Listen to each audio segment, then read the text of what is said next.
As we're going to start this work session, and other council members will trickle in. Our first item, 1, is the Central Wasatch Commission approval of additional members, and I believe we have Sam Owen from Council Office staff and Carly Castle. Hi, Carly. From Public Utilities Special Projects. Thank you for being with us. Each of you, I think. And David Litvak. Joining us. Naturally. Hi, everybody. Do you want to jump in? Or do you want The Central Wasatch Commission, Madam Chair. The Central Wasatch Commission is Like a rock star, Sam.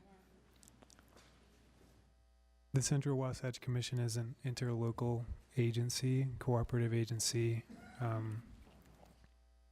Salt Lake is one of the 4. Salt Lake City is one of the 4 founding members, among Sandy City and Cottonwood Heights. And I'm now blanking on the 4th. Salt Lake County. Sorry, Salt Lake County.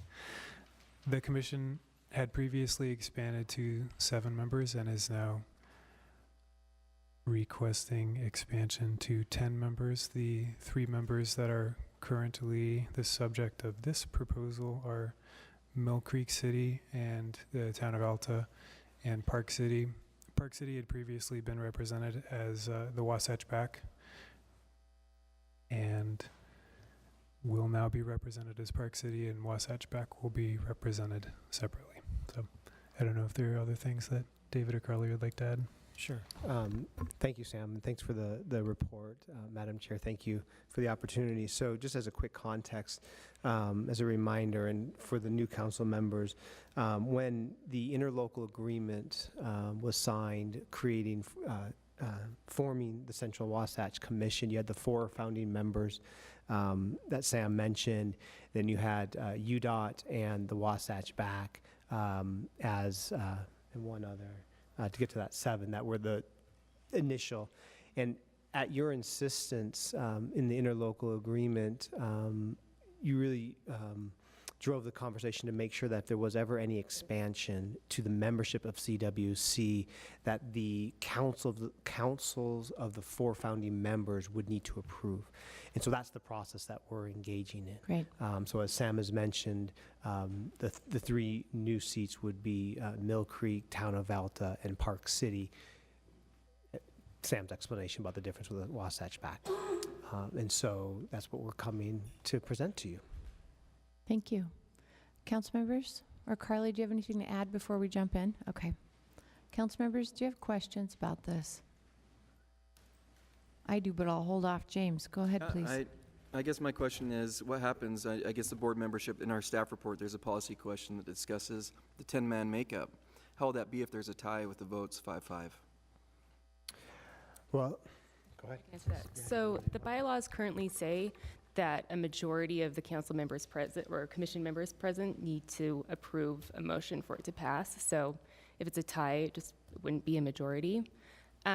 There was some sort of consideration if we wanted to keep it an odd number, but we ultimately sort of abandoned that because we didn't want to keep someone off the board who deserved to be, or go looking for an 11th member who may not be appropriate. And just truthfully, we don't always have all 10 members or all members showing up. So we thought of it as sort of a rare occurrence that we didn't see a lot of need to fix at this point. And I would just add, Council Member Rogers, that being how this is really the result of the Mountain Accord and what we're trying to do, that this process is about building consensus. And in some ways, if it's a tie vote, there's a bigger problem on whatever it is that they're talking about in terms of not getting to that consensus. And so I think the more important piece, as Carly is saying, is making sure that those that need to be represented are represented and have a voice in building that consensus. And has a new director been hired? Yes, Ralph Becker is the new executive director. He's been on the job for about a month.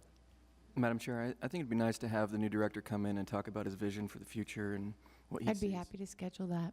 Okay. We can reach out. Great. And Ralph Becker reached out to me in the last week to check if we had questions, and we talked about that, so we'll bring him in. That's great.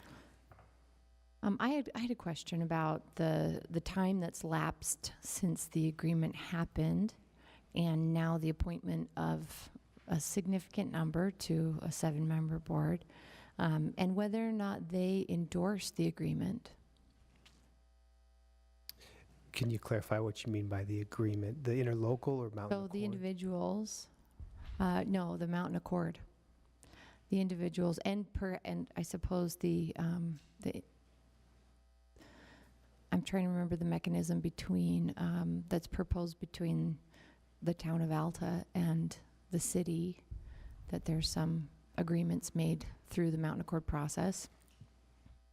And I don't remember if that's an interlocal or a contract or how those nuances work out, but I'm wondering about the proposed board members' agreement with what was decided in the Mountain Accord process. So I know that Carly's been around this process a lot longer than I, but let me take an initial stab at it. I would say that for the town of Alta and Park City, that they were most definitely a part of Mountain Accord and a part of the agreement on Mountain Accord.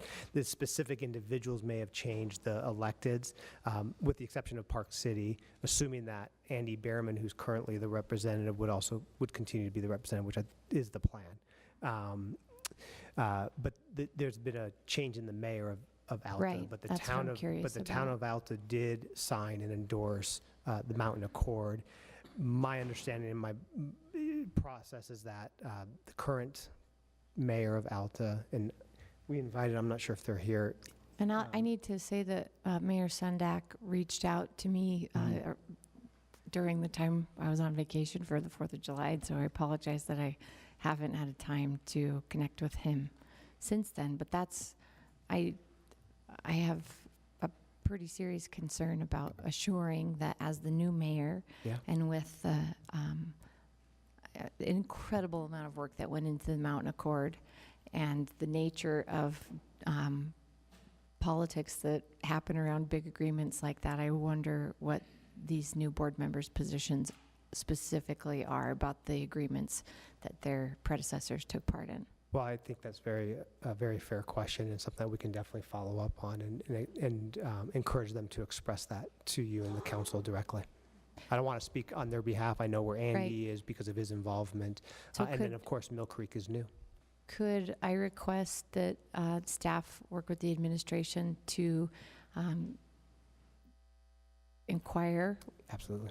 with the proposed new board members about their agreement or disagreement with the specific points in the Mountain Accord, which their respective municipalities or predecessors took part in? Yes. And I'll want to see that before we take action on this. Absolutely. Council members, are there any other comments, questions?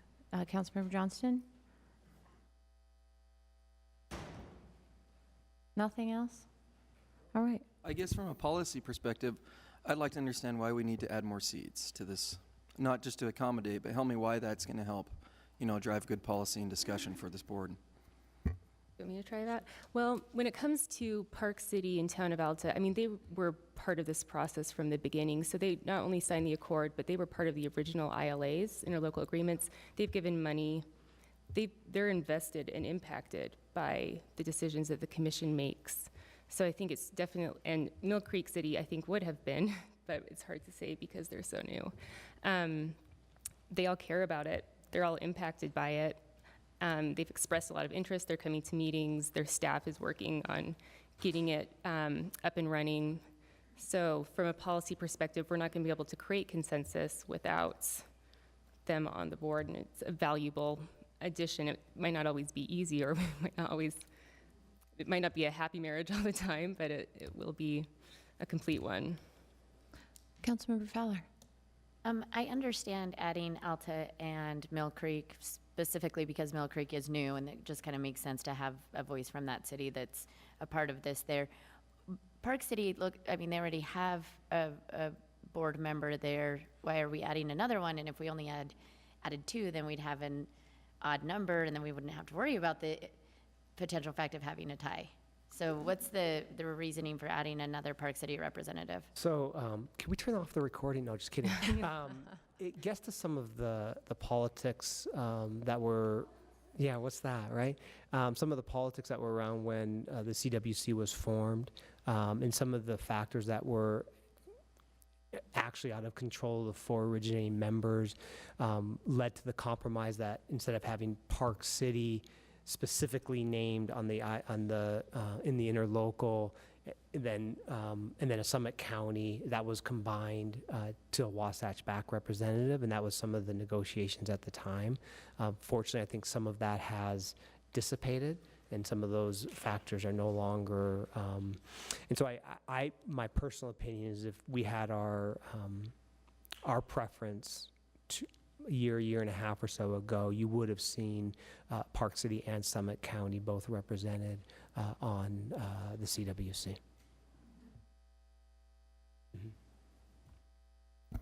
Anything else, council members? Okay, thank you, Sam, David, Carly.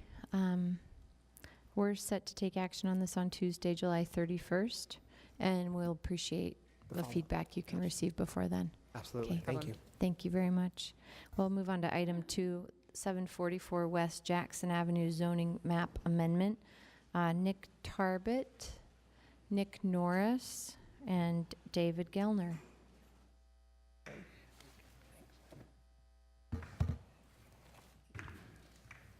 Hi, David. Hello. Hi, Nick. Slide or the map. All right, Nick, would you like to kick us off?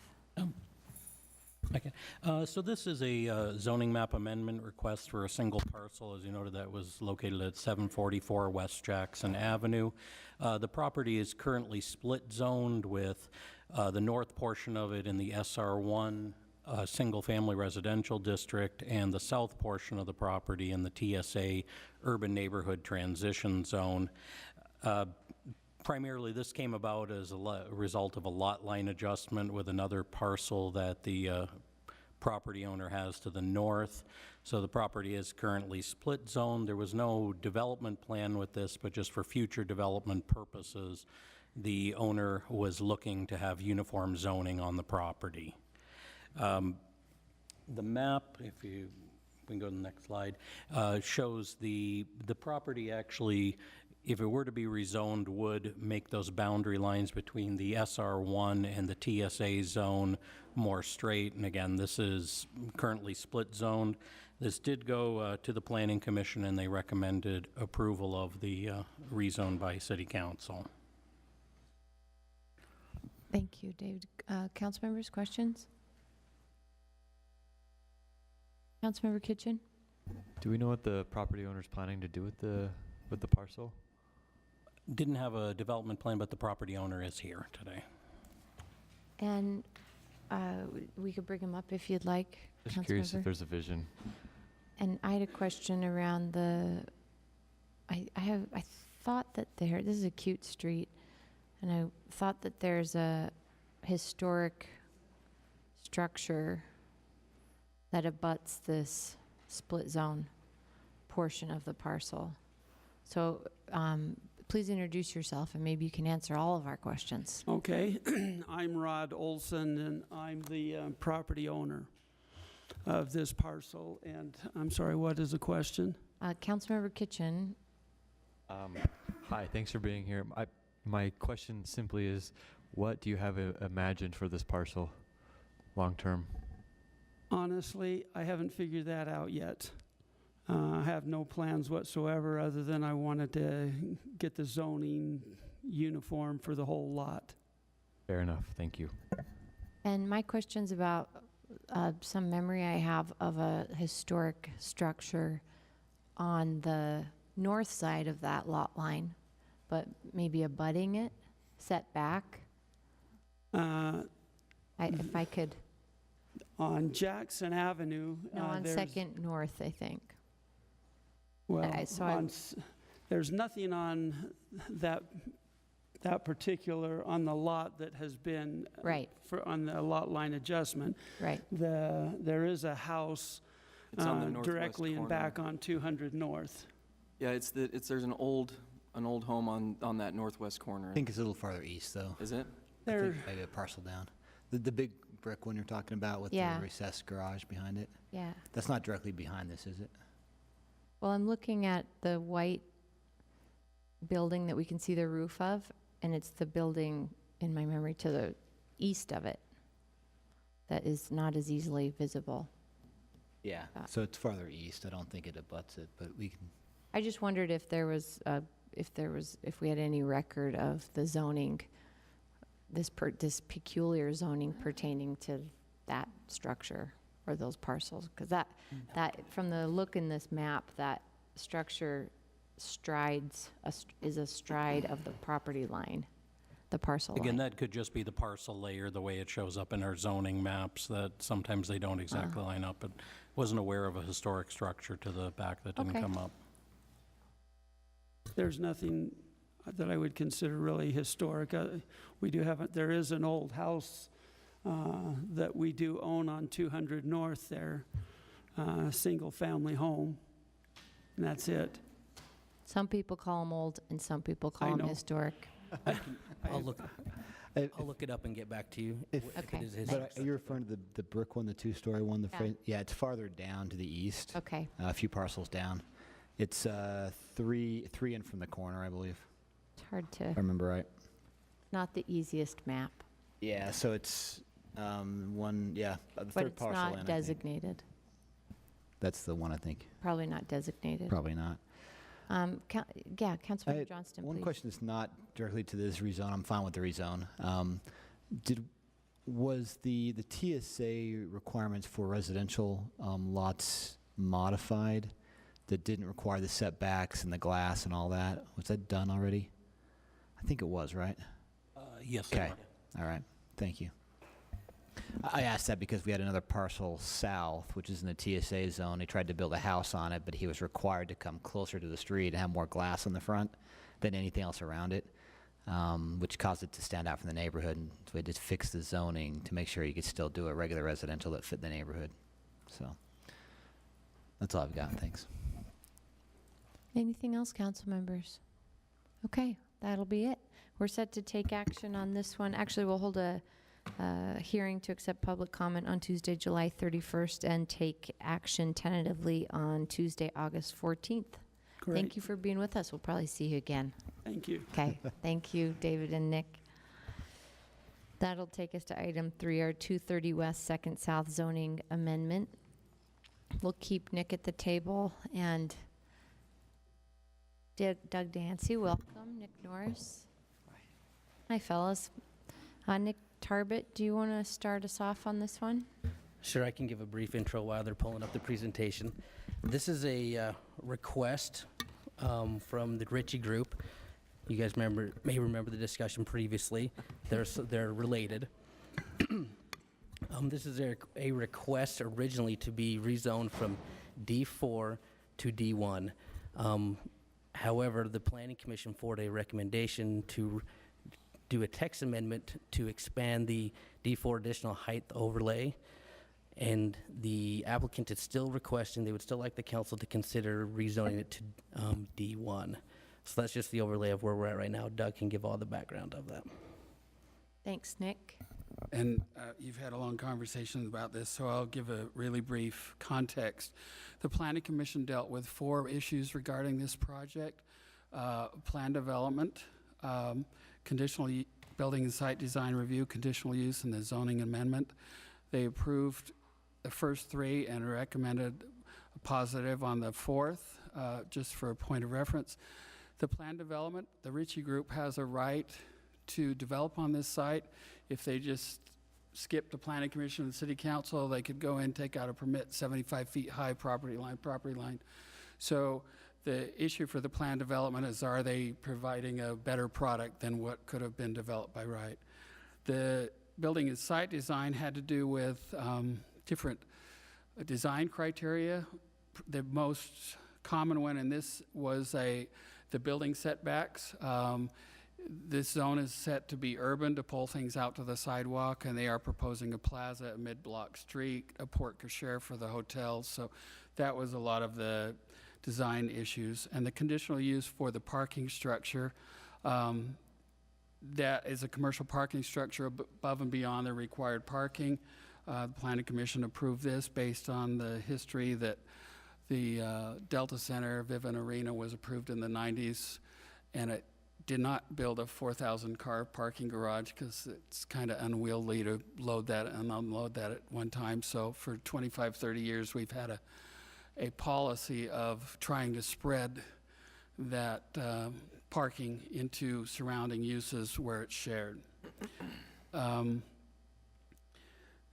This is just another of the context of the site. The light blue is the first phase, which was approved by the Planning Commission. The dark bluish color is the second phase, which has not been approved. And the red here indicates the area that they asked to rezone for the extra height.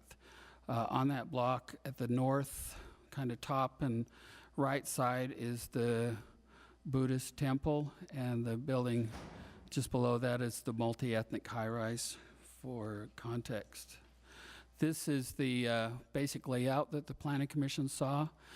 What they approved as the plan development is building A and B with the plaza and the mid-block street.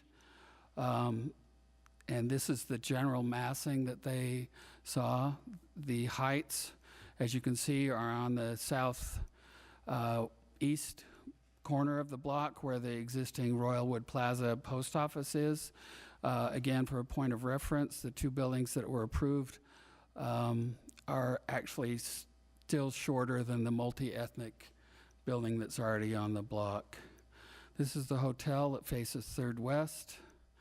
And part of the additional height for that was approved to create this rooftop sort of outdoor restaurant gathering space. That was some of the extra height.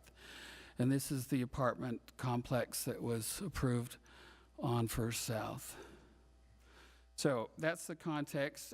In terms of the zoning, the policies for that would support rezoning this for higher height. The D4 district is meant to be secondary to the central business district, and we have adopted policies that encourage the majority of the height to remain on State and Main Street in the core, but as the downtown core grows, it should grow to the south and to the west. And this site is to the southwest. It also encourages sort of stepping up of the skyline, both to the east, west, and south. There is sort of a hard stop on the north end where it goes into Capitol Hill. This is the same slide as before, but overlaying the zoning so you get a sense of the context. There is D1 zoning existing to the southeast of the proposed site, and directly east of the proposed site, the Planning Commission and City Council amended the D4 to allow heights up to 375 feet tall. The other policies that come into play here are maintaining the view corridors to our postcard views. And this one, I refer to them as the postcard views, but basically from the southeast, it's this building. From the northeast, it's the Cathedral of the Madeleine, and from the northwest, it's the LDS Temple. And this is just a diagram that shows that this falls outside the area that would be blocking any of those views. And here's just the insert of how that might show up on the skyline. And the key here is because of its placement on the west side of downtown, where most people view downtown from the freeways, even if it's not the tallest building downtown, it will be one of the most prominent buildings downtown merely because of its location. The request was to rezone it to D1. The staff recommended it to include the text amendment to include it in the D4 height overlay. The difference being is in the D1, there's no design review until a building gets above 375 feet. And that design review is kind of intended to create an interesting skyline. If you're that tall, you're going to be up there, and it should be interesting. but including it in the D4 height limit, the Planning Commission would have design review for anything over 75 feet, and there'd be a maximum at 375 feet. So because of the prominent position on the west side of downtown, both the staff and the Planning Commission felt like that was a better approach because there was more of a design hands-on for such a prominent building. Now, the staff recommended D4 instead of D1. The Planning Commission took it a step further and asked to reduce the size of the rezoned area by 50 feet on the north. So there was a request, a staff recommendation, and a Planning Commission recommendation. And what you have in the packet is what the Planning Commission recommended. Doug, great presentation. Thank This you. slide deck really helps a lot. I wonder if you could walk us back a couple slides to the aerial view, and in the context of the Planning Commission's request of the 50 feet on the north side. Can you help orient me on that one? Which, I don't know, maybe any of those aerials, I don't know which one. was it the massing view, this one? If that one, can you show us how the Planning Commission's request where it would impact this? Or from the bird's eye view, perhaps? Maybe this one is easier, sorry, to show you. This red area is what was requested. Mm-hmm. And so basically, just on the north end, if you slid that south 50 feet, so it becomes a smaller north to south. It does affect the developer's massing proposal back in here, in that, and this could all change. This was just their massing proposals, but it is what the Planning Commission saw. You see the tallest building in this is on the actual corner of 2nd South and 2nd West. So that building to the left of it, that tall building. Sort of central block. Yeah, D it would be right in the center of the tower. block. That would be affected most likely because it's closer than 50 feet to that property line. I do need to point out that this diagram doesn't show the other buildings on the block, and right north of that is the multi-ethnic tower. Which is taller than these, right? No, the multi-ethnic would be taller than the massing there, or shorter than the massing in blue, but taller than the ones that are outlined in yellow. I see. Okay. And so was the Planning Commission's, I'm sorry, council members, I just keep diving in here, but I'll wrap this up. Was the Planning Commission's request on that specific north end of Block D with regard to the multi-ethnic housing tower that's there? Well, their recommendation was just to reduce the size by 50 feet, and the multi-ethnic tower is there, but there's also the little antique historic building, and then right north of that is the Buddhist church. So I guess that's one of the arguments and they're showing a 20-foot walkway along the north side of this building. Mm-hmm. So we're really talking about 30 feet. So part of the question is the sensitivity. Is it really sensitive to the multi-ethnic center or the antiques building, and what are we being sensitive to? But that was part of the thought pattern. Okay, thank you. Council members, questions? Councilmember Johnston? So if I heard you right, the benefit of doing the text amendment versus the rezone would be having design review of things below, what was the height again, 375? In the max. D1, there's a height limit of 375, but it's a soft limit. Yeah. Technically, the height is, if somebody came in and wanted to build the Burj Khalifa here, they could ask under current zoning. There is no effective height limit. There's just a benchmark where you do design review. But in the D4 overlay, the text amendment overlay would be what? The D4 has a hard height limit of 375. Yeah. So in D1, there's design control above 375. In D4, there's design control between 75 and 375. It's also important to note that in the D1, if you're mid-block, so that's more than 140 feet from the corner, Yeah. then that design review kicks in at 100 feet. So anything above 100 feet. So it's a 25-foot difference between those triggers in the D4 versus the D1. So retaining the design review is an important piece for this particular block, essentially. Yeah, I think in our downtown zone, we think design review is important for any big buildings. Yeah. You know, and the downtown master plan recognizes that. Our zoning hasn't necessarily caught up to that at this point, but it's one of our primary concerns from the planning division in development, particularly in our D1 zone. Okay. Council members? I'd like to hear from the applicant, if we may, about why, what the hang-up is, whether it's the hard cap at 375 or the trigger of design review. Mr. Ritchie, would you like to join us for a moment? Technically, I think I'm supposed to give you 5 minutes to talk to us. If you want to take that time, you may. Right. Do you have the other slides? We'd sent another packet. Don't know if that was available or not. We have a 305-page packet from That's you the one. on this item. Oh, paper Yeah, that's packet, the one. great. That's even better.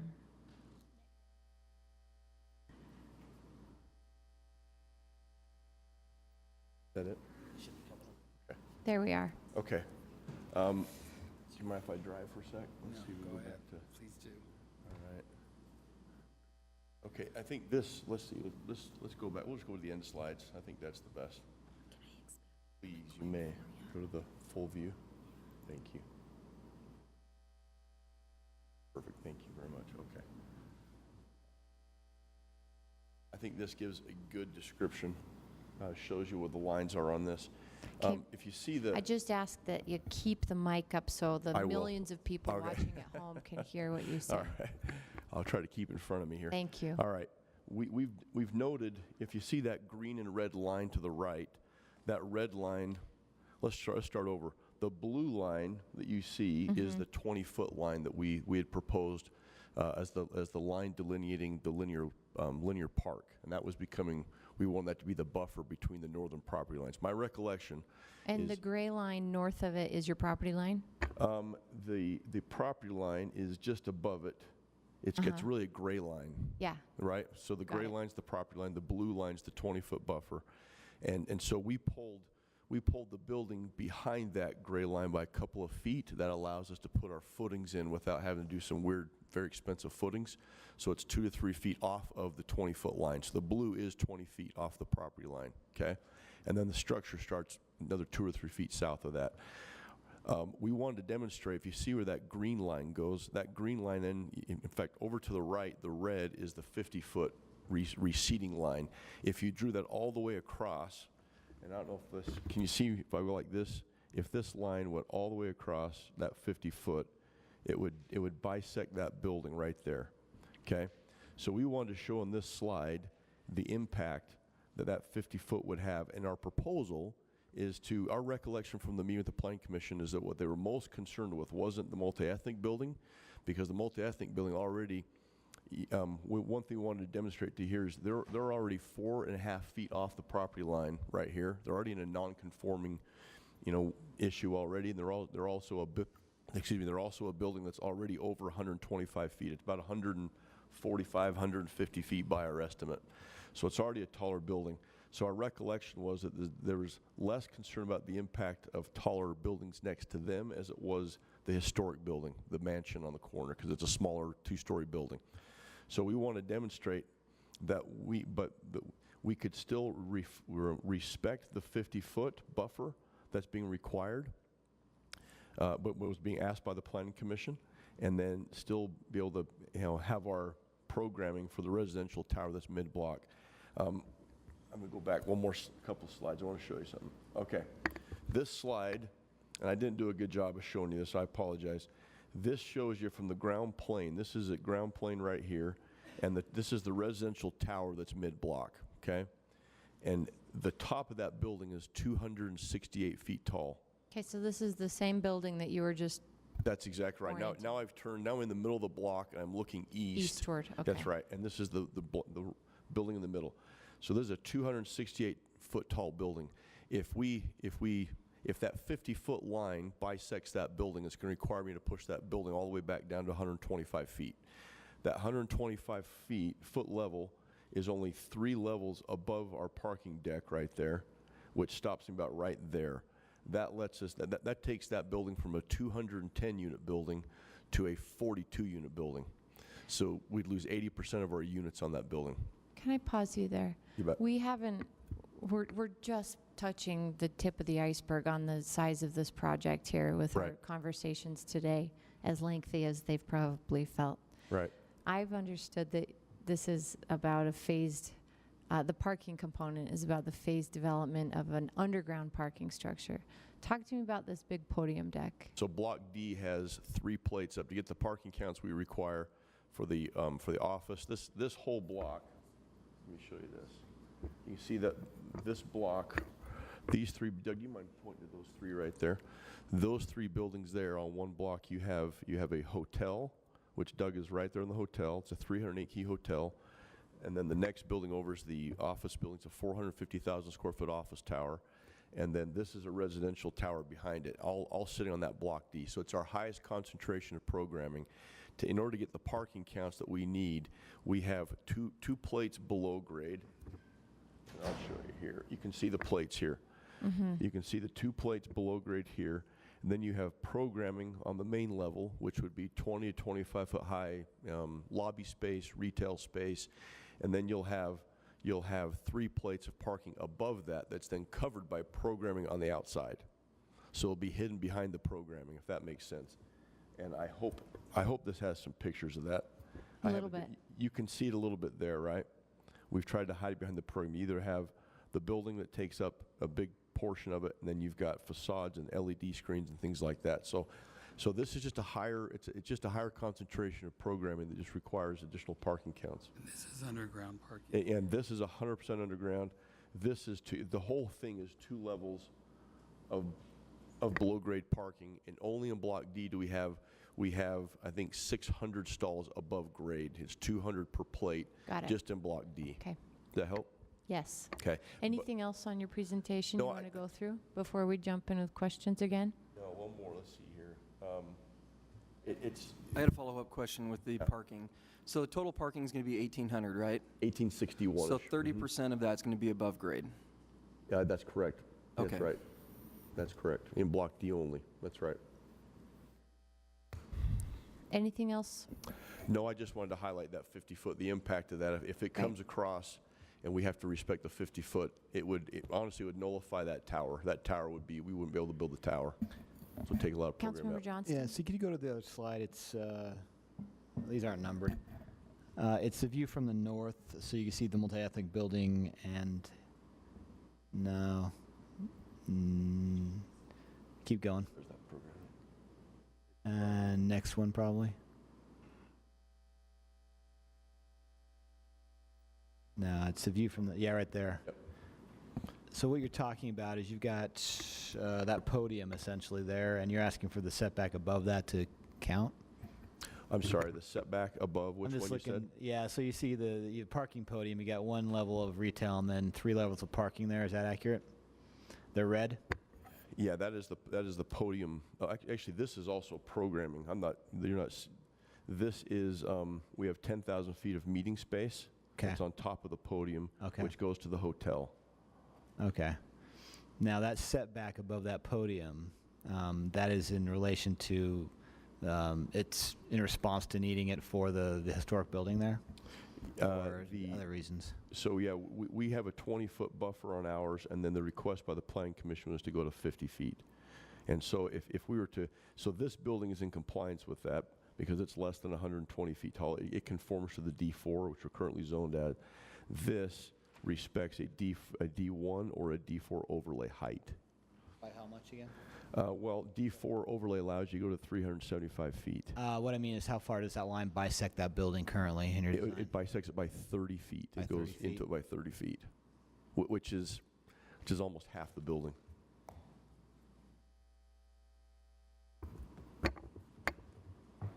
Council members, any other questions?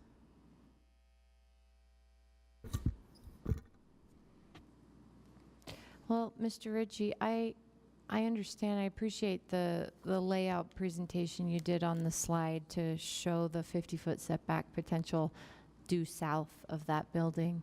And I'm inclined to not go ahead with the Planning Commission's recommendation with the 50-foot setback in that regard, but I personally, I think I do like the design review element that the overlay ensures us. We're okay with that. It works for us. Okay. We're going to build nice buildings, so. We're going to make sure you build it. Yeah, we will. Council members, comments, questions, anything else on this one? I'll echo you. I support the overlay and also will go against the Planning Commission's recommendation on the setback. Okay. Then we're set up to have a public hearing on this one on the next time we have a formal meeting, Tuesday, July 31st. And we'll take action likely on August 14th. Okay. Madam Chair, may I ask just a point of clarification for us? Sure. As we prepare a motion for the future meetings, are you okay with no setback requirement at all, whether it's the 20 feet or the 50? You're okay with it just being the entire parcel going to D4? Or do you want to maintain a The 20 foot. That's what I intended. Yeah, just want to verify. Yeah. Thank you. Maintain the 20, D4 overlay. Okay. Anything else on that, council members? It's the second of many meetings. That's good. Thank you for your time, all. Appreciate Thanks it. for being with us tonight. All right, council members, we're on to item 4. Photo identification requirements for business license applicants. We have Russell Weeks from our office, Mary Beth Thompson, our Department of Finance CFO. James Allred, are you with us tonight too? Lisa Packwood. But Jason Oldroyd is here. And Lisa Packwood, thank you for being with us. Russell, would you mind beginning the discussion for us? Well, the proposed amendments to the ordinance, business license ordinance, proposes 3 things. One is that every applicant for a business license would provide photographic identification, would provide the name, address, and telephone number of a registered agent or any person or company to whom the license has been issued, and also documents demonstrating that an applicant on the business license has any professional licenses or certificates required to operate the business identified in the application. Council staff identified only one policy question, and that usually is this. It's the city council generally holds public hearings on items that may cost businesses money, and that this proposal probably doesn't do that, but it applies to all businesses. So if does this item rise to warrant enough, have enough impact for the council to schedule a public hearing? Thank you for always helping us look out for public transparency in our process, Russell. You're welcome if I do that. Mary Beth, Jason, Lisa, anything to add? With regard to the process, I don't have any input or anything I'd like to add with regard to that. Councilmember, what's your name again? Luke? Madam, whatever. I need to. No, Madam Chair. I'm all about transparency, but I think a lot of the information that, that is listed here is fairly standard, so I don't think it necessarily rises to that level. I think we can move forward rather quickly, and in spite of Jennifer Seelig requesting my support on this. I'm going to still support. No, it's actually really good. So I think it's will be helpful, and I'm happy to support this.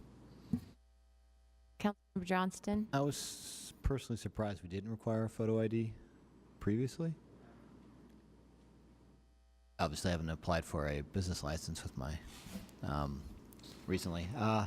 I would actually support the public process going forward with that. I'm always a little surprised, perhaps. I'm always a little surprised by the amount of emotion around any regulation on business, and it might be important just to allow the public an opportunity to, if they're surprised as I am that it doesn't require photo ID, and then there are elements of the public who would be upset that we're putting more requirements on getting a business going, at least give them a forum to express it. Mm-hmm. So. Would there be any harm in us delaying on our tentative action till August 14th and scheduling a public hearing? Okay. No, that would be fine. I agree with holding a public hearing. I never know the other side is that I'm missing. And sometimes when somebody has a concern, there's that other side that I think, oh, I didn't think about that. It doesn't sound like this is a time-sensitive ordinance request, so maybe. So, Madam Chair, I will tell you that this will help with some of the issues that you've had with hotels. It will also help with some of the issues. Charlie and James also have these with issues. hotels. Motels. It will also help with issues motels. with massage parlors. It will also help with issues with booth rentals, where, you know, they only have one license for, say, like nail salons. They have one license for one individual, but everybody is moving that license around inside the shop. This documentation will help in all of those instances going forward. I love this. What else can we do? I'll have to think about it. All right. Any other questions, ideas?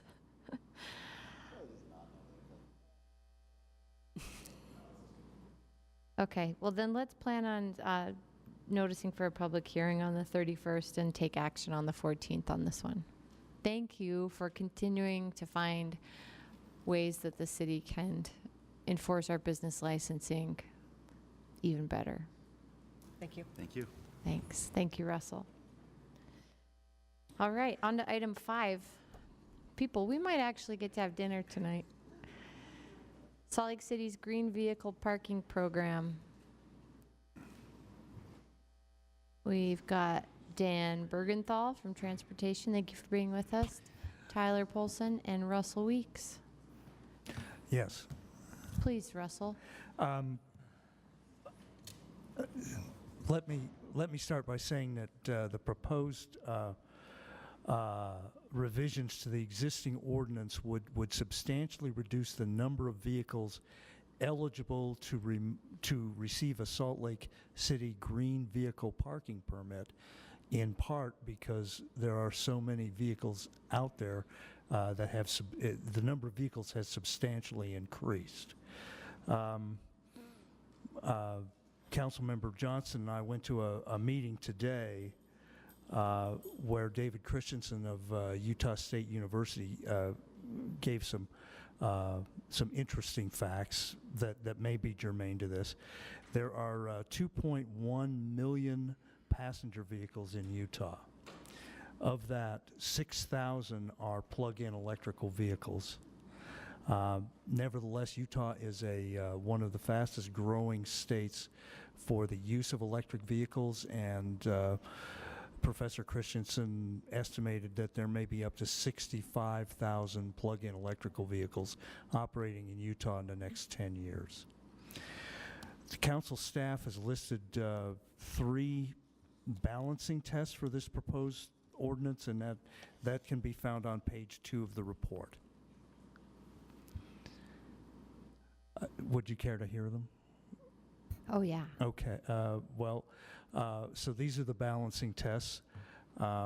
Promoting reduced vehicle emissions over a wide variety of vehicle incentives versus designing incentives for the least polluting, most fuel-efficient vehicles. recognizing the value of existing low-pollution, fuel-efficient vehicles versus recognizing that the auto industry probably will continue to improve emissions and fuel efficiency in future vehicles. And 3, continuing an incentive for a variety of passenger vehicles at a potential financial loss to the city, or versus limiting an incentive and limiting a potential financial loss to the city. And I've taken up too much time, so let me turn it over to the people who wrote this report. Dan, Tyler? Yeah, I thought maybe I'd just give you a little history about what this program is for those of you who aren't very familiar with it. Back in 2005, we put this together with the goal to encourage ownership of fuel-efficient and low-polluting vehicles, to improve air quality and reduce our country's dependence on foreign oil. And the reward or the incentive in the program was to provide free parking for the owners of these vehicles. And that allowed them to park at all the city-owned parking meters in the city up to the maximum amount of time on the meter, which is usually 2 hours in our city. The fuel-efficient vehicles are defined as those achieving an EPA city mileage rating of 41 miles per gallon or higher. And the low-polluting vehicles are defined as those that achieve an EPA smog rating of 8 or higher on a scale of 1 to 10. The program was adopted by ordinance in 2006 and has been up and running since that time. All Utah residents can participate in the program. That's the case because anybody can drive downtown, and if they're driving downtown, we want to have the best vehicles we can operating downtown. So that was the thought behind that. The last time we checked back in 2016, 63% of the permits that were issued were to people with Salt Lake City addresses. The remaining 37 were to addresses outside of Salt Lake City. When the program first began, the number of qualifying vehicles broken down by year, make, model, engine, there was 124 of them back in 2006. And these, at that time, they were truly the best performing vehicles that were out there. But since then, vehicle technology has improved to the point that it really would be hard to argue that we are providing incentive now to the best vehicles that are out there. By the end of 2017, our initial number of 124 qualifying vehicles has swelled all the way up to 1,186 vehicles. So there are a lot of vehicles that qualify for this program. So in order to maintain the original intent of the program, which is to only incentivize the best performing vehicles, Transportation and Sustainability Divisions are proposing that the standards for the qualifying vehicles be updated so that they better match the higher performing vehicles that are now being sold out there. So we propose that the qualifying vehicles should annually meet the standards set by the EPA to certify as a SmartWay elite vehicle. And this will ensure that ongoing that only the highest performing vehicles qualify, because every year they update that standard a little bit. And if we go back and look at all the vehicles from prior years and say, well, you still got to meet this year's standard, then we're going to keep dropping vehicles every year and adding new ones. And so we will always have the top performers. So that's what our proposal is right now. Council members? EV drivers in the audience? Councilmember Johnston. I get free parking for my bike still, right? Sure. All right. I get the balancing test, especially part of what Russell and I heard today was that as technology increases, we may see drastic decreases in revenue through parking citations, moving vehicle citations, those kind of issues for cities. And so we may have to start looking at those balancing tests even more going forward. The only question I have is I know the incentive is basically to push use of the best and least polluting technologies, incentivize people to do that. My concern is that we never sort of catch up to the economic issues a majority of folks who maybe have a vehicle that meets these standards, not all, a lot have probably the means to do so. Not a ton of these vehicles have quite dropped in price to the point where it's mass accessible to a lot of people who don't have a lot of money. So it disincentivizes some of them continually because they never catch up. I don't know if this is the policy to help that or not. It may not be. But it's one of the trade-offs sort of in doing that. Because usually the second generation vehicles, they get moved to the next owner, get the lower price point, but maybe bumped off this list. Right. So I'm just being aware of the trade-off of doing this. But it does help our revenue. It's not exactly the way we wanted to get at the parking revenue issue. Council members, any other questions? Tyler? No, just to say we help kind of design the proposal, and sustainability fully supports it, thinks it's the right balance, and really modernizes the policy to align with technology. Fortunately, there really is a large number of vehicles that currently qualify, and that will grow substantially with Tier 3 standards becoming the norm for vehicles. So it probably needs to be done, and now is arguably a better time before we grow from 3,500 vehicles to many more than that in a year or two. Russell, that 65,000 number potential was in 10 years, did you say? Roughly 10 years, yes. That's incredible. My concern is going back to, I'm sorry, Councilmember Kitchen, to the infrastructure conversations we've had in the past and the loosening of EV charging station requirements and parking in Salt Lake City. And while I understand the logic behind this piece of the EV puzzle in city policy, I can't understand how we loosened our restrictions or our requirements on installing EV charging infrastructure in our city when we are faced with every major car manufacturer coming out with EV in the coming years. It's ridiculous to me that we're looking at supporting EV less from an infrastructure perspective. So I get this, I don't get that. Thanks for allowing me to soapbox. Councilmember Kitchen? Okay, anything else? We'll move on. Thank you guys very much. So just to be clear, Madam Chair, this will be on for action on July 31. Is that right? I was just going to say that. Okay. Thank you, Russell. Thank you, Dan and Tyler. That takes us to item 6, our municipal boundary adjustment with the city of South Salt Lake. I think Brian Fulmer from our office and John Anderson from planning. Welcome, guys. Brian, would you mind updating us on the subject here? Yes, this is a very slight adjustment between the boundaries of Salt Lake City and South Salt Lake. There is a home at 2508 South 500 East that is in Council Member Fowler's district, and the adjacent property, and that's in Salt Lake City. The adjacent property is the Columbus Community Center, which is in South Salt Lake. And South Salt Lake owns the parcel in question at 2508. It's a vacant home, and a portion of the property is currently being used as a ball field for the Columbus Community Center. The hope is to adjust this boundary affecting just the one parcel to put it within South Salt Lake boundaries. And with that, I'll turn it over to John.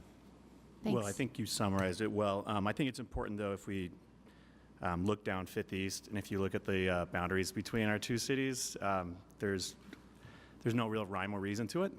One house is in, the next house is not. So I think in some ways this actually helps to clean it up when 3 sides of the property is actually located in South Salt Lake. There's not a substantial impact to the city financially because the property owner is South Salt Lake City, so they're not paying property tax currently. The only money coming in is any sort of kind of utility fees or things that were for a normal home would have. But staff also believes that I think there could be a good advantage to the neighborhood as a whole. So they'll get an improved open space that really anybody can use, and Salt Lake City doesn't have to pay to improve it or maintain it in the future. I assume they're not going to be asking residents to prove their residency when they step across the street to go play in there. So the process has gone smoothly. It's pretty straightforward, but not a common one. Something the city has done, but it has been quite some time. The Planning Commission unanimously recommended approval of the boundary adjustment. Staff has not received any public comment for or against the boundary adjustment. I'd be happy to answer any questions you might have. Councilmember Johnston. Does this happen very often where, say, we own a residential parcel abutting that's not in the city limits but right next to it? No, this is not. I mean, state law allows you to do that. Two cities can willingly adjust their boundaries without going through a more complex de-annexation and annexation process. The last time that I could find that the city did that was with the city of North Salt Lake in the 90s, and that one was a little more acrimonious. So this one has been, city of South Salt Lake's been really good to work with and very excited. And so no, it does not happen very often. It's actually pretty rare. Cindy has a tidbit for you. A small tidbit. This is, it is unusual. We don't hear about these very often. This is very minor. It's a courtesy to an abutting neighboring city. There is a request coming that is much more significant and would require a more formal process. So I wouldn't want the action on this going through fairly quickly to give any indication of the time that it would take to process a larger request. I think with the North Salt Lake issue, there was a lot of public input. There was a lot of dialogue between the cities, and the original proposal was much different than what was eventually considered before the council. So I would say that this is a small item, and bigger item would be handled in the more formal process. So are we initiating this, or did South Salt Lake initiate the petition? South Salt Lake initiated. They did. Okay. And it's just intriguing that if we owned, one way to annex is to own property and then just petition to bring it in the city. You got some ideas? This would be a long and parcel-to-parcel process. It would not be very efficient.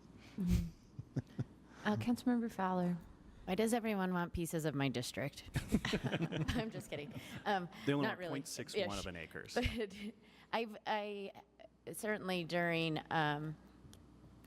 a lot of walking through the neighborhoods, I spent a lot of time walking around this area, and I love the Columbus Community Center and everything there. And I mean, as the representative of that district, I would be in favor of this, because I think that what has been done in that area already is, and how it's maintained, and the community value that it gives, not just to the people on the west side of 500 South, but also the people in my district that happen to be on the east side of 500 South, or east. I mean.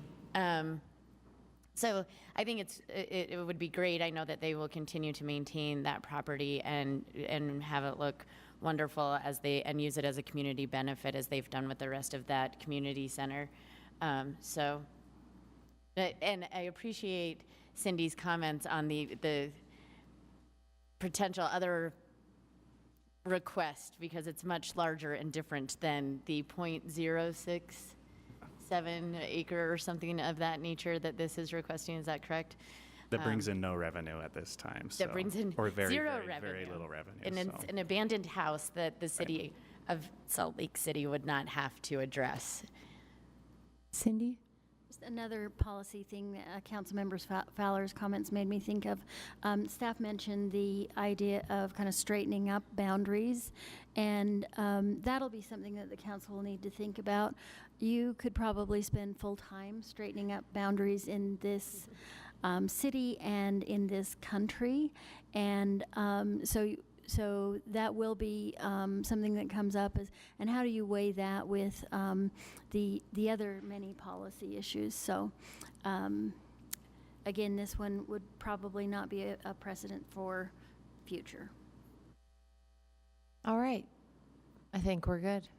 Thank you all very much. We have this scheduled for a public hearing today. No, if I may, it's on you. consent to set the date of October 2nd for a public hearing. That's to meet state statute requirements. It's a complicated process, so tonight it's on consent to set the date. The council will consider a resolution on July 31st.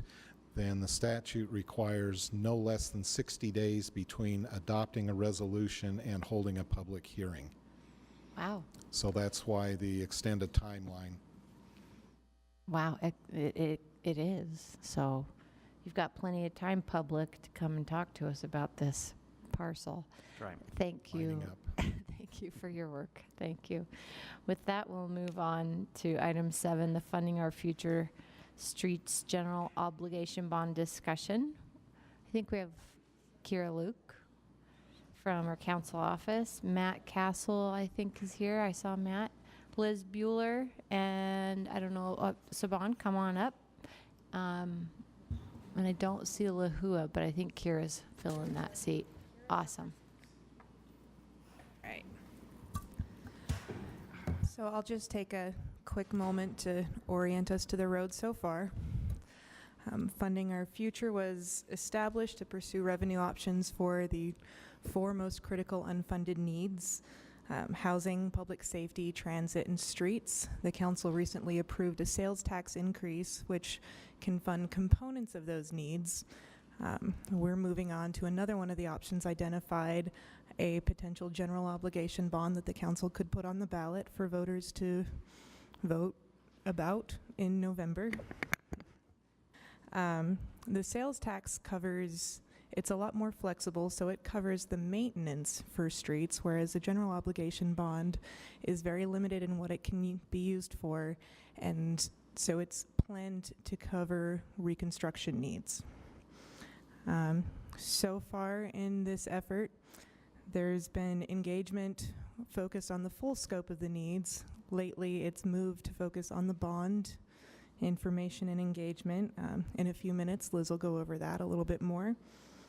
And then today we'll also cover reconstruction funding. We have engineering here to address that. In the staff report, we've kind of gone over a brief overview of the direction that staff has received so far from the council. We've got that the council has indicated interest in an 80-20 funding split for major roads and local roads. That would be about $69.6 million for major roads and $17.4 for local. For major roads, the council has discussed using a worst first approach. We've provided some options on page 2 of the staff report that's kind of recapped some of the ways that the council has identified for local funding for policies. On page 3, we have a high-level summary of, there's 2 tables, color-coded, and the first is a high-level summary of the total reconstruction cost for the city's roads. That's $436 million. And then the second table gives you a breakdown of that, of which costs are covered under like just overlay, partial reconstruction, total reconstruction for local and major streets. And so one of the options covered in the potential policy questions for today is whether the council would like to identify a funding policy to prioritize how far they want to go. The $87 million in the GO bond would cover about 20% of the total need as identified. I think that gets us to where we are, so I'll turn a few minutes over to Liz. Thank you. So as Kira was mentioning, phase 2 of the engagement for Funding Our Future is focusing on the potential streets bond. And it's really an education event. People might ask questions about sales tax, and we will, of course, answer them, but most of our materials is about the potential streets bond. We're working very closely with engineering to get out to the public and talk to people about the needs our street infrastructure has and ways that we can address them. So we started on May 30th with a focus group of leaders from the business community, from community leaders, and those interest groups in street reconstruction. We've sent out a postcard focusing solely on the potential streets bond. And we've also completely updated our website. I don't know if anyone has visited fundingourfutureslc.com lately, but you'll see it's a complete redesign from our previous website. Again, we are concentrating on the streets bond.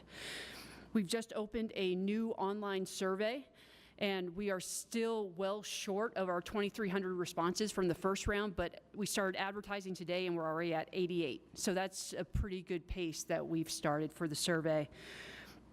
The big meat and potatoes of this intense engagement period is really the coffee conversations that y'all are hosting. Thank you very much. We've done 3 out of the 7. And then next week we are doing 4 open houses over 3 days. And what's great is that because we are in summer event season, we are partnering with summer events across the city. So we will be at Partners in the Park next Tuesday at Riverside Park in Rose Park. Then the following day we'll be at the Sugar House Farmers Market in Fairmont Park.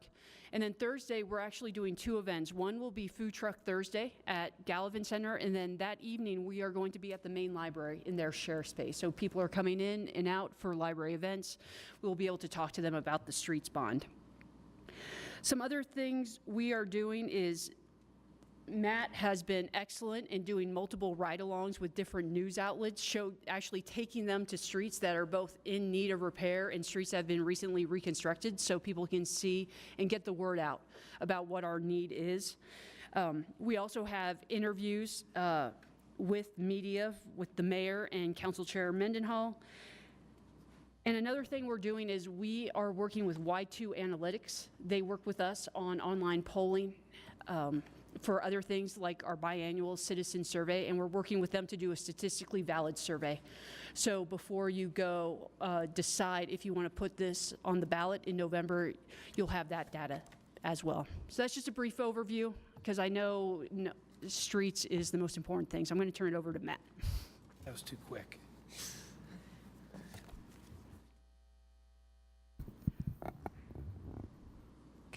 Matt, before you start, yes. Kira, can I ask you a question?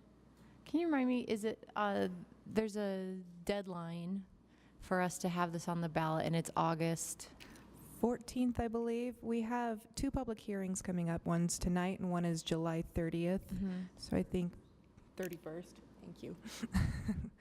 31st. Okay. So August 14th. Thanks. Hi, Matt. Good afternoon.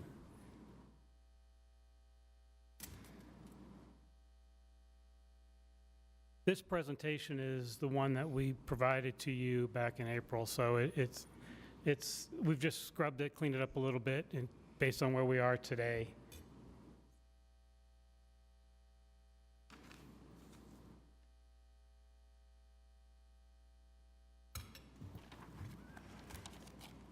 And so I was quickly going to go over some of the concepts and ideas in each of the sections. There's only about 5 or 6 slides, and just reiterate some of the parameters and ideas behind our concept as we put the projects together. Bond parameters, the first slide is, again, we've talked about that the $87 million is going to be used only for reconstruction, not for maintenance or actually the overlays of roads, just for the reconstruction of roads.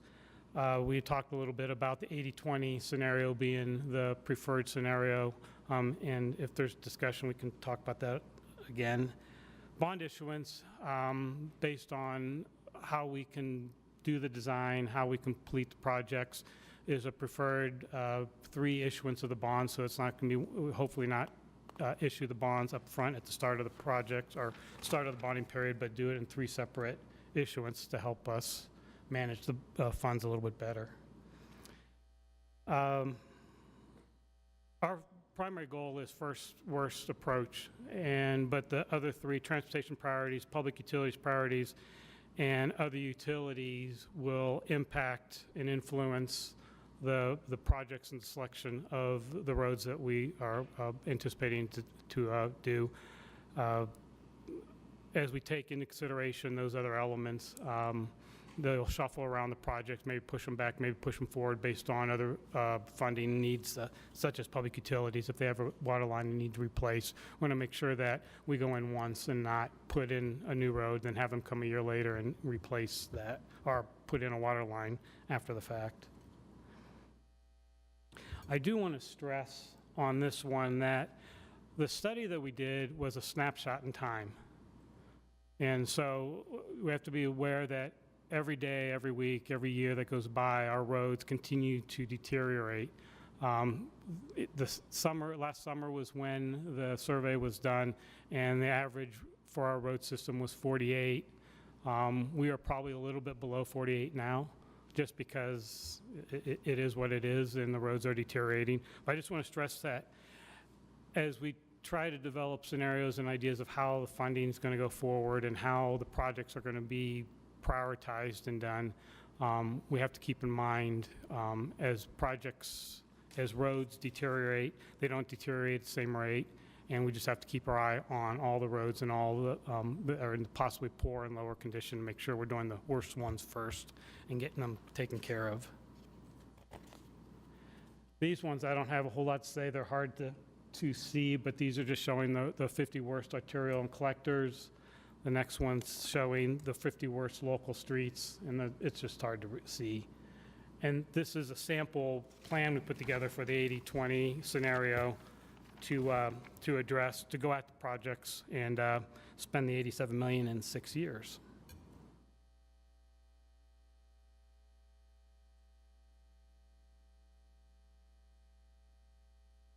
And again, these maps are so small, it's hard to even zoom in and be able to see any of that. And that's really all I had. Thanks, Matt. Sounds like what we need to keep in mind is that this is an extremely fluid evaluation that will always be considering public utilities, potential work on a roadway, the continued and nonlinear decline of different roadways. Right. Okay. We just have to keep our eye on the ball and make sure, be out and about, making sure that we're checking on roads, that the ones that we've identified to be the first ones to go into the system, make sure that they're actually the worst. And we're pretty positive that they are the ones we've selected, but we also need to make sure that we're coordinating with the other companies and utilities to make sure that they don't all of a sudden spring up with a new project and cause us problems. I really appreciate that continually attentive approach to this. Councilmember Fowler, you have something? Yes, it was something that you just said, Matt. Well, two things actually, and one is that it reminded me that our streets continue to deteriorate, that it was a picture and a snapshot in time, which I think I kind of forgot, right? And I think that's important as we move forward in that educational phase to remind people that, this isn't, that we're still dealing with this. But then the other thing that you just said was that plan to spend $86 million in 6 years. Because I think if we're telling residents and voters this is a 20-year bond, and they're thinking, you're gonna spend $86 million in 20 years, I'll never see my street get fixed, right? And so having that plan, we just kind of leaned over to each other and said this here of, no, we're going to spend this as quickly as we possibly can, and here's a plan. I think that's a very big selling point. So my 2 cents, you guys are the experts on the education part of this with our voters, but I think that's a really strong selling point is that plan, because otherwise I think people will get lost in like, oh, this is 20 years, right? I'll never see it happen. So just a food for thought. Thank you, Councilmember Fowler. Anything else, council members? Councilmember Johnston. I'm glad we have experts who are handling this, because it's very difficult to to explain it in a concise way to answer everything, right? One of the things that comes up for me continually is the bond is meant to jumpstart the reconstruction needs, not the maintenance, the reconstruction of serious roads we may not be able to reconstruct. Right. However, our ability to keep up on that and keep the curve going in the right direction is really related to the sales tax and our maintenance budgets, and the ability to retain discipline in keeping those at the right levels. Is this a part of our discussion with folks? Because as they come in and say, well, in 6 years we reconstruct roads, but 20 years from now I'm still paying for that, is it going to last that long? So is that part of the discussion? It is. So it's as it was in the sales tax portion of the engagement. We always talk when improving streets. It's a two-headed beast. So it's always dual part. We always bring up that street maintenance, talking about doubling the lane miles, increasing that budget. So we always bring up the fact that we're also improving. That's it. So I should say, yes, we are focusing on street reconstruction, but the one portion of sales tax we keep bringing up is that sales tax for street maintenance. Okay, and we are still adequately encouraged that that's a sufficient amount to keep the curve in the right direction maintenance-wise to avoid further or the massive problems we've run into? Right now, the answer is yes. It may change in the future, obviously. Well, one of the things we want to do, and as we get our arms around the cartograph program that we have, we can start running scenarios, and that's the running scenarios is going to help us do a couple of things. One, run the scenario of what it will take for us to reach a goal condition of the roads, whatever council would like. And our idea, recommendation is a fair condition, the cost and time to get to that goal, and then we'd like to run a second scenario, which will be what will it take in the future to maintain that goal. Okay. So on the OCI level, say you said we want to maintain, we want to get to 60, and we want to stay at 60. And we'll figure out, run the scenario to show you what that means for maintenance and reconstruction. Okay. My only other question was related to a recent news article after the announcement by the administration about some road reconstruction projects this summer, that the title basically was your road will get fixed if it's on the east side. That wasn't the intent, I don't believe, of the announcement. Our intent has been it's data driven. We're going with worst first. We're aligning all these projects with other utility projects. There's a lot of reasons why you choose certain streets certain ways. Are we having a good grasp of how we're explaining that to folks so that the headlines don't drag us down this other path and distract? We really pushed the technical aspect and how the roads were selected, that it was non-political. This comes from engineering's pavement condition survey. And then we also talk about the local streets and the commitment from council and leadership that for the local streets, we are looking at all 7 council districts. Okay. I was just concerned about that because we can't control it all the time. But I'd like to do as much as possible to forecast these things so we can avoid them at all possible. Right. Thanks. Andrew, I have some distance information from Ben.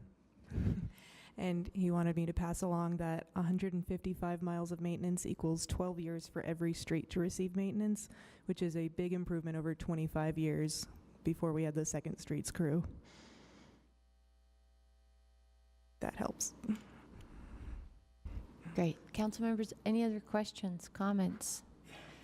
Has everybody had their coffee with a council member? It's coming up. Yeah. Snow cones, pardon me. Could be donuts, whatever. I had mine this morning. It was great. The staff is awesome. The materials are helpful. And for the few people that came out, I had positive conversations about this. What brings me great comfort is the people who are working on this. You guys have done an incredible job. I know we're not done, but I'm so pleased with how this is going. I feel like I can sincerely say that we have created more opportunities than I can enumerate for people to engage in different avenues of communication too, not just snow cones and coffee and donuts, but online surveys. The website looks great. It continues to be updated enough that it's always interesting to come back. So I'm really impressed with the work you're doing. Thank you for your commitment to this public engagement. Madam Chair. Yes. I just wanted to say that I will be at the Thule Bakery tomorrow from 11 until 12:30 at 15th and 15th area, so stop by. You'd stop by. I might stop by too. You can bring a snow cone. Yeah. And Councilmember Kitchen, you have yours coming up? Roasting Company when? Monday, 5 Monday, to 6. okay. And then District 7, we are at Sugar House Coffee Saturday morning. And coffee's on us, so everyone come on by. It was good coffee this morning. Well, thank you. We'll be done with this at that point now. We'll let you go. Thank you very much. And we have got, let's see, we're going to hold a public hearing today, and as Kira said, also on Tuesday, July 31st. And the council is set to take action on Tuesday, August 14th, which would be the action of officially putting this on the bond or on the ballot in November. Thanks, everybody. Thank you. We do have a number 8 on our agenda, a Northwest Quadrant Inland Port update, which was tentative, but I think there's been a lot of movement lately, which isn't news to council members and probably not to anyone in the audience, but what did you say? No, I'll stay right here. But there's just great progress being made, and I just want to thank everybody who's doing it and those that are involved, and I just don't know what else to say. The letter you sent out was great to the mayor, so which he's been invited. I don't know what else to say. Councilmember Luke? Yeah, just that it's pretty remarkable, the progress that I think we're seeing, in just a short month since we re-engaged on this issue. And so I'm very optimistic. I think that, we're starting from a very, very rough spot, much different than where we were prior to the beginning of the session, but some of the progress that's taking place is good, and we don't really have any choice but to be optimistic at this point and hopeful, and that's what I am. Councilmember Kitchen? Yeah, as you pointed out, Aaron, a lot of movement has taken place, and I'm sure more will continue to evolve in the coming weeks, especially as we move into the special session. But it's amazing how much can be accomplished when we approach something, especially policy making, with multiple layers of government, with a cooperative and engaged approach. And I hope that this is a lesson to the council body that at any future legislative session, we should, as the policy making body in the city, we should be engaged on an ongoing basis with the policy makers at the state level, and we should not be afraid as the council to do that, And so I think while we're making great progress now, if we could jump in a time machine and go back to January, if we had jumped in right then, we could have avoided a lot of this. So I just hope that going forward, this is an opportunity for us to become better local legislators. And I'm proud of you and the staff and everything, and everybody that's had a hand in getting us this far, and look forward to a much better result for the city of Salt Lake and our residents after the special session. Thanks, Councilmember Kitchen. I think I would want to say that I recognize the state's enthusiasm to move the port ahead. I recognize in talking to the state leadership that they hear even internationally the enthusiasm and excitement for a port here in Salt Lake City, and that as that enthusiasm around the world is growing actually, and our governor and state leadership are hearing that and have a strong desire to correct the issues sooner than later.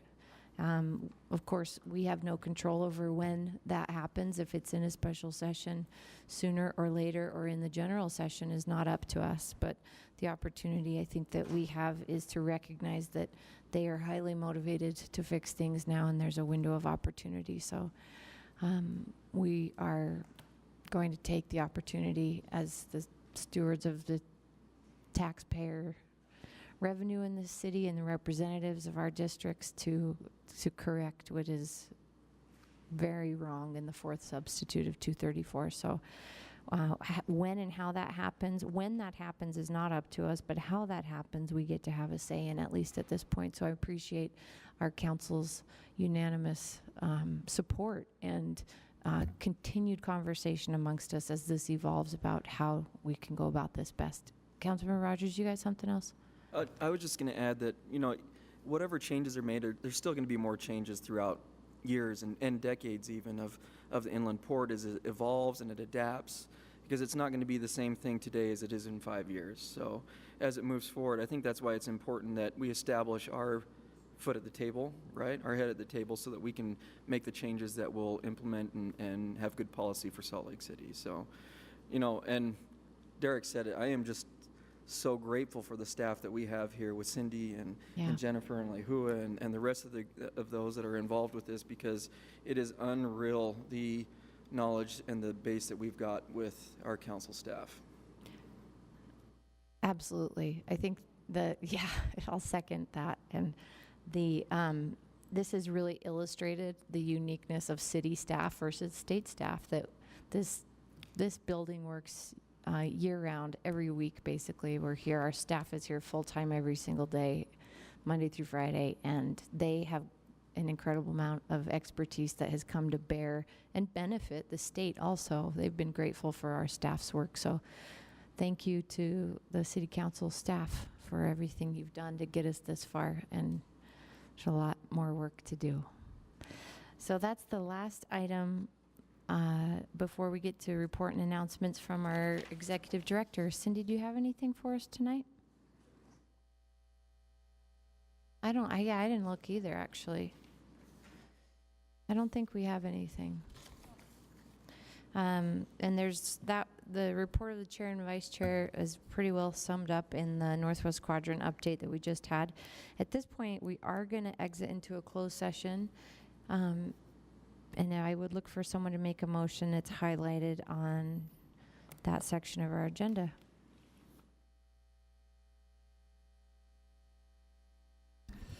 Madam Chair, I move that we enter a closed session for the purposes of attorney-client matters.